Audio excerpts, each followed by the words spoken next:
إن الحمد لله نحمده ونستعينه ونستغفره ونعوذ بالله من شرور أنفسنا وسيئات أعمالنا من يهده الله فلا مضل له ومن يضلله فلا هادي له أشهد أن لا إله إلا الله وحده لا شريك له وأن محمدا عبده ورسوله الذي لا نبي بعده أما بعد.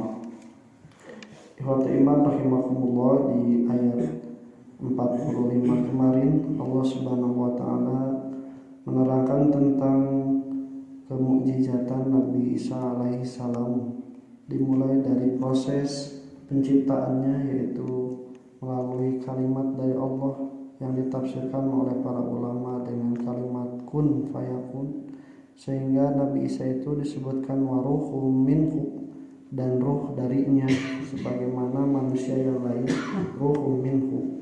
Bukan ruh dari Allah Subhanahu wa taala, itu maksudnya adalah ruh Allah yang diartikan oleh mereka sebagian itu sebagai trinitas. Nah, kemudian Fatimah rahimahumullah, kemudian di keajaiban penciptaannya tidak melalui intervensi dari seorang laki-laki sehingga dinisbatkan namanya kepada ibunya langsung, yaitu Isa ibnu Maryam, Isa anak laki-laki Siti Maryam.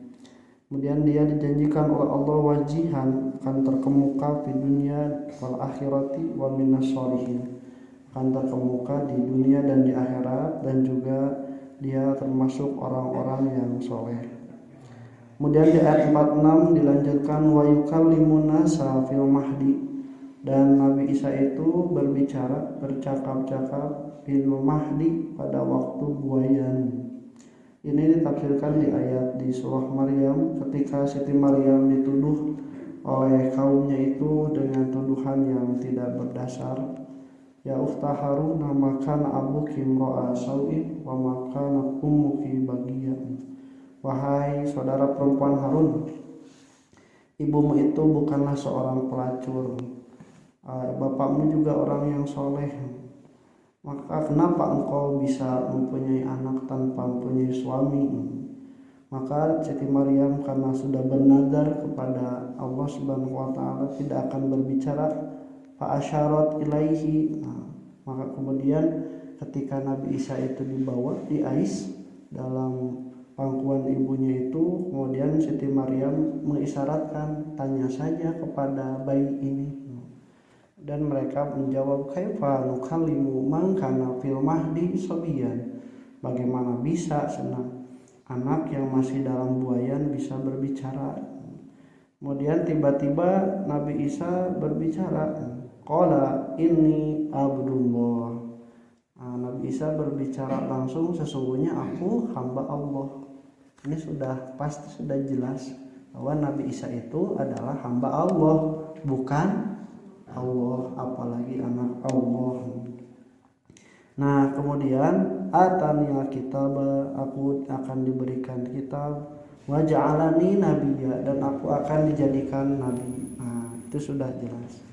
Nah, ikhwati rahmakumullah, keajaibannya itu bukan hanya pada perkataan saja, tapi wa yukallimun nasa fil mahdi itu Imam Al-Baghawi mengutip salah satu perkataan dari ulama, yaitu dari Mujahid. Dia berkata, qalat Maryam, Siti Maryam berkata, kuntu idza khalautu ana wa Isa, aku kalau sedang menyendiri ketika hamil itu, hadatsani wa hadatsathu, Nabi Isa dan Siti Maryam itu berbicara, ngobrol di patuangan anak teh gitu.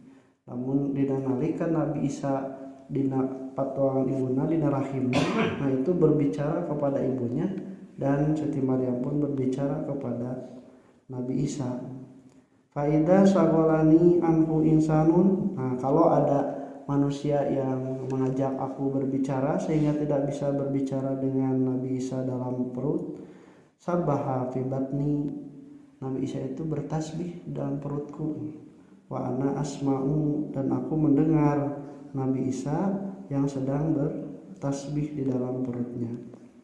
Di riwayat yang lain juga sama, karena Nabi Isa dan juga saudaranya itu Nabi Yahya ketika di dalam kandungan.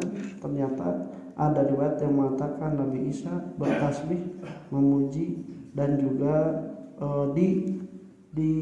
dibenarkan oleh Nabi Yahya yang juga masih dalam perut ibunya karena mereka bersaudara sepupu.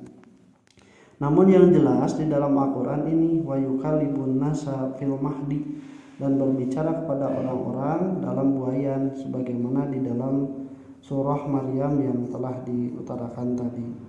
Nah, berbicaranya juga bukan fil mahdi saja pada waktu dalam buayan masih bayi, wakahlan, dan juga ketika dewasa.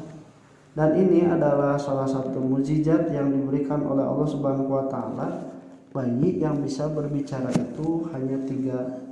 Satu seperti Nabi Isa alaihi salam, yang kedua itu anak di Jurej, ibu Jurej, dan yang ketiga itu adalah di Sabul Ukhdud. Nah, ketika Nabi Isa itu berbicara dalam buayan, wakahlan, dan juga ketika dewasa.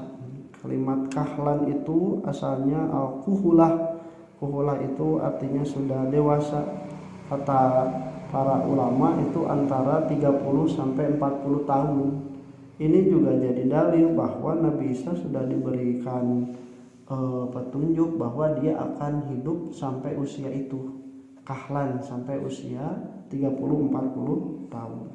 Dan ini jadi petunjuk juga bahwa Nabi Isa itu bukan Tuhan, karena Tuhan itu tidak mengalami perubahan, sedangkan Nabi Isa mengalami perubahan dari bayi kemudian menjadi dewasa. Wa minas sholihin, dan juga Nabi Isa itu termasuk orang-orang yang soleh. Kalau di ayat yang sebelumnya minal muqarrabin, didekatkan oleh Allah Subhanahu wa taala, wa minas sholihin, dari orang-orang yang soleh secara amal, soleh secara akhlak. Bahkan kata satu riwayat, Nabi Isa itu tidak pernah terlihat tertawa terbahak-bahak. Ia selalu penuh dengan wajah yang menyejukkan, wajah yang menarik bagi orang lain, dan juga penuh kedamaian. Assalamualaikum warahmatullahi wabarakatuh.